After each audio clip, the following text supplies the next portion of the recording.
Assalamualaikum warahmatullahi wabarakatuh. Perkenalkan, nama saya Putra Andika. Di sini saya akan menjelaskan materi selanjutnya mengenai peluang suatu kejadian.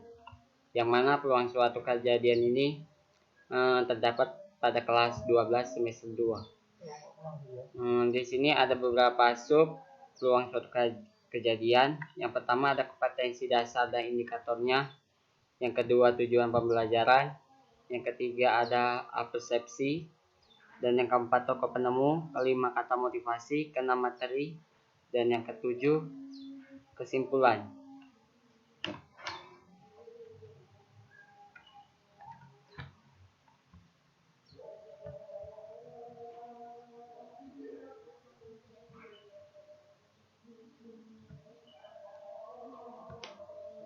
Kompetensi dasar dari peluang suatu kejadian 3.4 mendeskripsikan dan menentukan suatu kejadian atau peluang kejadian saling bebas, saling lepas, dan kejadian bersyarat dari suatu percobaan ucap. 4.4 menyelesaikan masalah yang berkaitan dengan peluang suatu kejadian atau peluang kejadian saling bebas, saling lepas, dan kejadian bersyarat. Indikatornya 3.4.1 menjelaskan peluang kejadian saling bebas, saling lepas, dan kejadian bersyarat. 3.4.2 memahami konsep peluang suatu kejadian atau peluang kejadian saling bebas, saling lepas, dan kejadian bersyarat. 4.4.1 melakukan penyelesaian masalah yang berkaitan dengan peluang suatu kejadian atau peluang kejadian saling bebas, saling lepas, dan kejadian bersyarat. Selanjutnya, tujuan pembelajaran dari suatu peluang kejadian ini. Yang pertama, siswa mampu menjelaskan peluang suatu kejadian saling bebas, saling lepas, dan kejadian bersyarat. Yang kedua, siswa mampu memahami konsep peluang suatu kejadian atau peluang kejadian saling bebas, saling lepas, dan kejadian bersyarat. Dan yang ketiga, siswa mampu melakukan penyelesaian masalah yang berkaitan dengan peluang suatu kejadian atau peluang kejadian saling bebas, saling lepas, dan kejadian bersyarat. Selanjutnya, persepsi. Di sini dibahas, sebelum membahas peluang suatu kejadian, alangkah baiknya kita pahami terlebih dahulu pengertian ruang sampel dan kejadian. Ruang sampel adalah gabungan dari semua kejadian atau himpunan dari semua hasil suatu percobaan. Ruang sampel umumnya dinotasikan dengan huruf S. Contoh ruang sampel yaitu tentukan ruang sampel dari percobaan melempar sebuah dadu.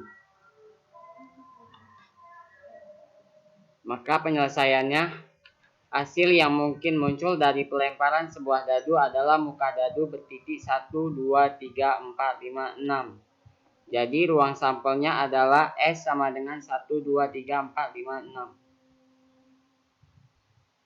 Selanjutnya kejadian. Kejadian adalah himpunan bagian dari ruang sampel. Contohnya, jika uang logam kita lempar ke atas, kemudian jatuh ke permukaan tanah, maka salah satu sisinya adalah sisi angka A yang tampak ke atas, merupakan suatu kejadian. Selanjutnya, tokoh yang menemukan peluang suatu kejadian yaitu Thomas Bayes. Thomas Bayes dilahirkan di London pada tahun 1719. Dia terdaftar sebagai mahasiswa di University of Edinburgh dan mendalami ilmu logika dan teologi pada tahun 1960.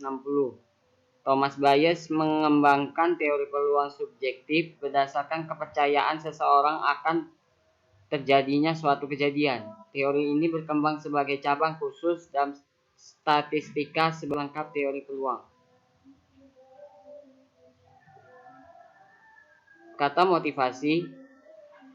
Banyak yang akan kita dapatkan setelah kita mempelajari peluang. Dengan kita belajar peluang, kita dapat menggunakan peluang tersebut dalam kehidupan sehari-hari, yaitu membantu kita dalam mengambil sebuah keputusan yang tepat. Dengan menggunakan peluang, kita dapat mencari kemungkinan yang mungkin akan terjadi sehingga kita dapat mengambil keputusan dengan tepat. Selain itu, peluang digunakan untuk memprediksi hal-hal yang akan terjadi. Dari sinilah kita dapat memahami manfaat-manfaat dari peluang dalam kehidupan sehari-hari. Selanjutnya, kita masuk ke materinya, yaitu pengertian peluang suatu kejadian. Peluang suatu kejadian adalah besarnya kemungkinan terjadinya sebuah kejadian. Penentuan sebuah peluang suatu kejadian didasarkan pada banyaknya anggota kejadian dan anggota ruang sampel. Misalnya, pada percobaan melempar sebuah dadu bermata 6, pada ruang sampel terdapat sebanyak 6 titik sampel, yaitu munculnya sisi 1, 2, 3, 4, 5, dan 6. Kejadian munculnya mata dadu prima adalah, maka penyelesaiannya, jika pada percobaan tersebut diinginkan kejadian munculnya mata dadu 2, 3, dan 5 atau sebanyak 3 titik sampel, sedangkan banyak ruang sampelnya adalah 6, maka peluang munculnya mata dadu prima adalah 3/6. Dengan demikian, jika banyaknya anggota kejadian yang muncul K adalah NK dan banyaknya anggota ruang sampelnya adalah NS, maka dalam menyatakan nilai peluang suatu kejadian pada suatu percobaan dapat dinyatakan dengan rumus peluang K sama dengan NK per NS. Selanjutnya, ruang sampel dan titik sampel. Ruang sampel adalah himpunan dari semua hasil yang mungkin terjadi pada suatu percobaan atau kejadian. Misalnya, sebuah koin dilemparkan ke atas. Setelah koin tersebut jatuh, maka kemungkinan sisi yang muncul paling atas adalah gambar atau angka. Sehingga ruang sampel dari sisi yang muncul pada pelemparan koin adalah angka dan gambar. Ruang sampel yang muncul dilambangkan dengan huruf S, sehingga ruang sampel pada contoh tersebut ditulis S sama dengan angka gambar. Titik sampel adalah unsur ataupun anggota dari ruang sampel atau juga bisa dikatakan banyaknya kemungkinan-kemungkinan yang akan muncul. Titik sampel dilambangkan dengan huruf NS.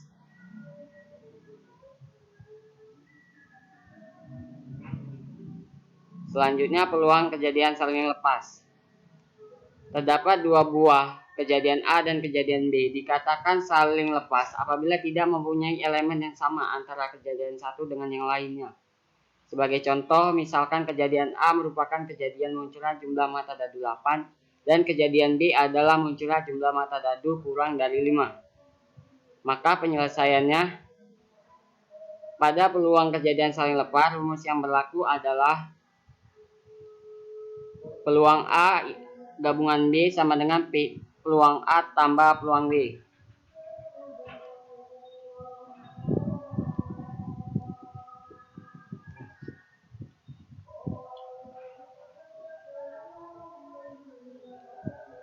Nggak usah dihentikan ini. Selanjutnya, peluang kejadian saling bebas. Dua buah kejadian atau kejadian A dan kejadian B dikatakan saling bebas ataupun independen jika terjadinya kejadian yang satu tidak mempengaruhi kemungkinan terjadinya kejadian yang lain. Contohnya adalah ketika kita melempar koin 2 kali, lemparan pertama tidak mempengaruhi hasil dari lemparan kedua. Untuk dua kejadian saling bebas, A dan B, peluang untuk keduanya terjadi peluang A irisan B adalah hasil perkalian antara peluang dari masing-masing kejadian. Jadi rumus peluang kejadian saling bebas dapat dinyatakan sebagai berikut. Ini adalah rumus dari peluang kejadian saling bebas. Peluang A irisan B sama dengan peluang A dikali peluang B. Selanjutnya, contoh peluang kejadian saling bebas. Pada percobaan melempar dua buah dadu, tentukan peluang munculnya angka genap pada dadu pertama dan angka ganjil prima pada dadu kedua. Penyelesaiannya, kita misalkan A adalah kejadian munculnya angka genap pada dadu, sama dengan 2, 4, 6. Maka PA-nya sama dengan 3/6. Peluang B sama dengan kejadian munculnya ganjil prima pada dadu, sama dengan 3/5. Maka peluang B-nya sama dengan 2/6. Karena kejadian A tidak mempengaruhi kejadian B, maka keduanya disebut kejadian bebas, sehingga peluang munculnya kejadian A dan B adalah peluang A irisan B sama dengan peluang A dikali peluang B, sama dengan 3/6 dikali 2/6 sama dengan 6/36 sama dengan 1/6. Selanjutnya peluang kejadian bersyarat. Dua kejadian disebut kejadian bersyarat atau kejadian yang saling bergantung apabila terjadi atau tidak terjadi kejadian A akan mempengaruhi terjadi atau tidak terjadinya kejadian B. Peluang terjadinya kejadian A dengan syarat kejadian B telah terjadi terlebih dahulu ditulis peluang P A garis lurus B. Inilah rumusnya. Peluang A dengan syarat kejadian B terjadi terlebih dahulu sama dengan peluang A irisan B dibagi dengan peluang B dengan syarat peluang B itu tidak sama dengan 0. Peluang terjadinya kejadian B dengan syarat kejadian A telah terjadi terlebih dahulu ditulis peluang B garis lurus A. Maka ini rumusnya. Peluang B dengan syarat A telah terjadi terlebih dahulu sama dengan peluang A irisan B dibagi peluang A sama dengan peluang A itu tidak sama dengan 0. Contoh peluang kejadian bersyarat. Dua buah dadu dilempar undi bersama. Tentukan peluang munculnya jumlah mata dadu lebih dari 9 dengan syarat dadu pertama muncul 5. Penyelesaiannya kejadian jumlah mata dadu lebih dari 9 dengan syarat mata dadu pertama muncul 5. Ruang sampelnya adalah muncul mata dadu pertama 5. S sama dengan 5,1, 5,2, 5,3, 5,4, 5,5, 5,6. Jadi NS-nya sama dengan 6. Kejadian A adalah kejadian mata dadu berjumlah lebih dari 9. Maka A sama dengan yang lebih dari 9, 5,5 dan 5,6.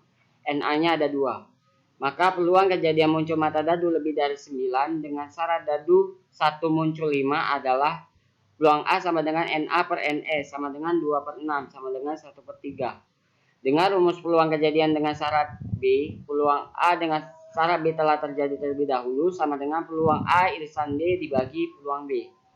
NE sama dengan 36 dan NA-nya sama dengan 2. NB-nya sama dengan 6 dan PB-nya sama dengan 6/36 sama dengan 1/6. NA-nya NA irisan B sama dengan 2. Peluang A irisan B sama dengan 2/36 sama dengan 1/18. Sehingga peluang A dengan syarat B telah terjadi terlebih dahulu sama dengan peluang A irisan B dibagi dengan peluang B sama dengan 1/18 dibagi 1/6 sama dengan 6/18 sama dengan 1/3. Jadi kesimpulannya dari materi peluang suatu kejadian adalah besarnya kemungkinan terjadinya sebuah kejadian. Penentuan sebuah peluang suatu kejadian didasarkan pada banyaknya anggota kejadian dan anggota ruang sampel. Ruang sampel adalah himpunan dari semua hasil yang mungkin terjadi pada suatu percobaan ataupun kejadian. Titik sampel adalah unsur ataupun anggota dari ruang sampel atau juga kemungkinan yang akan muncul. Jenis-jenis peluang suatu kejadian adalah yang pertama peluang kejadian saling bebas, kedua peluang kejadian saling lepas bebas, dan ketiga peluang kejadian bersyarat. Sekian dari penjelasan saya. Apabila ada kekurangan saya mohon maaf. Wabillahi taufiq wal hidayah. Wassalamualaikum warahmatullahi wabarakatuh.